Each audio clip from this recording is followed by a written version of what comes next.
Muchos bienvenidos a esta sesión extraordinaria.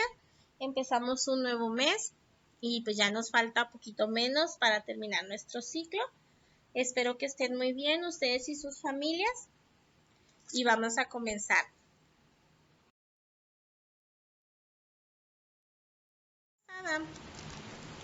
Vimos lo que eran los totalitarismos establecidos en Italia y Alemania. El fascismo como una ideología de intervención del Estado en todos los ámbitos, en el primero, y el nacionalsocialismo en Alemania, caracterizado por las ideas de superioridad racial y la persecución a las minorías.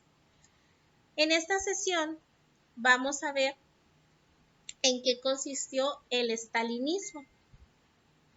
En la Unión Soviética, el estalinismo en la Unión Soviética, perdón. Hay que recordar que el Imperio Ruso sufrió su independencia de 1914 a 1927.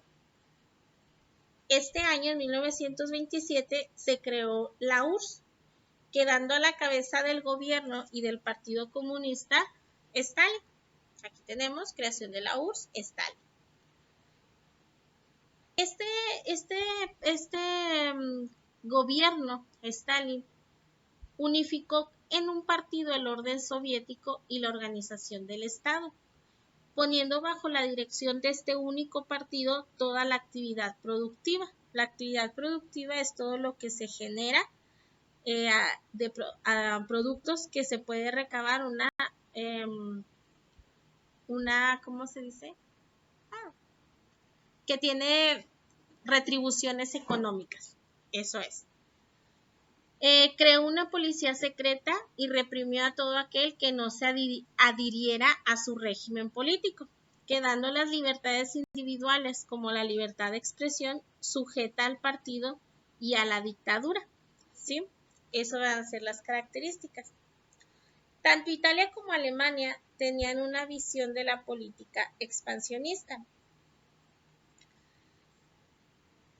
tratando de recrear los imperios que habían tenido antaño.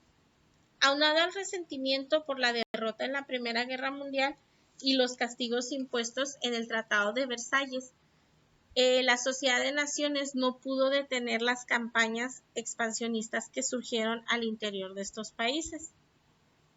En 1939, tras acuerdos firmados y no respetados, se invade Polonia, siendo este el detonante de una nueva guerra mundial. En la Segunda Guerra Mundial vamos a encontrar dos grandes bandos.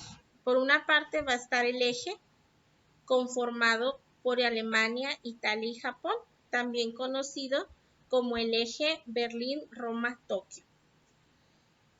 Por su parte, el frente aliado, que va a ser la contraofensiva, vamos a encontrar a Francia, a Inglaterra, a Turquía en un inicio, y posteriormente en 1942 vamos a tener la entrada sobre todo de Estados Unidos y de la Unión Soviética.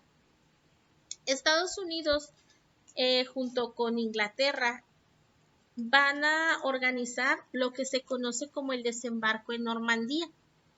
Para 1944, que es cuando entra activamente al frente Estados Unidos, la gran mayoría de Europa ya se encontraba devastada por el enfrentamiento que había. Vamos a recordar que a diferencia de la Primera Guerra Mundial, pues se contaban con otras armas, con armas que eran pues más destructivas. Tal va a ser el caso, por ejemplo, de los bombarderos. Los bombarderos pues tenían un gran alcance a la hora de atacar y destruían ciudades enteras, de tal manera que estaba siendo diezmada la mayor parte de Europa. El avance del eje pues estaba siendo cada vez más grande, sin contar todas las bajas humanas que estaban sucediendo.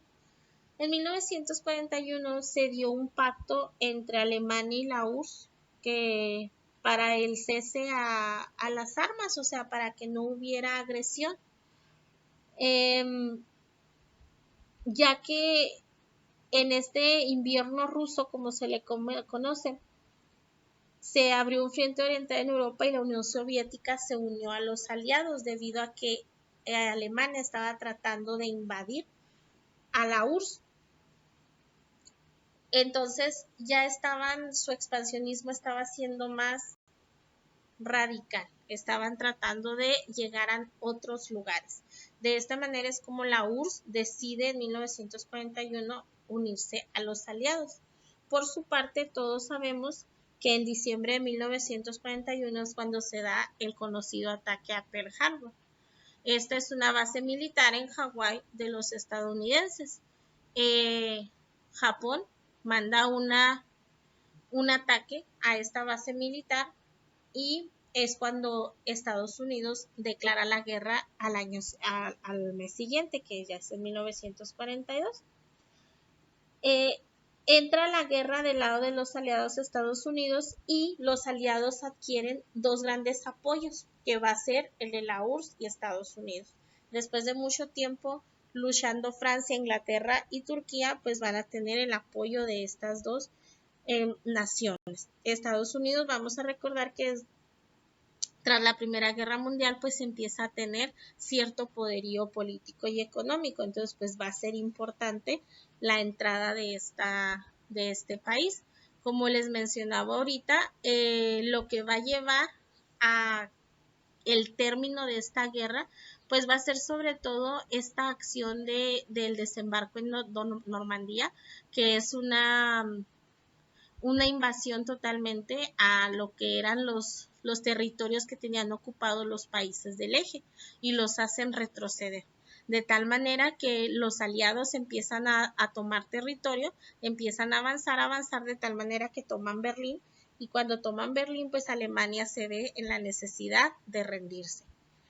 Sin embargo, Japón no lo hace inmediatamente. Una vez que toman la ciudad de Berlín, los americanos, Alemania se rinde, Italia se rinde, pero Japón sigue con el pie puesto en no rendirse. Es hasta 1945, el día 2 de septiembre de 1945, que Japón se rinde tras las detonaciones de las dos bombas atómicas en Hiroshima y en Nagasaki. Estas detonaciones de las bombas atómicas son el término de lo que es la Segunda Guerra Mundial, tras todo un proceso de desgaste social, económico y político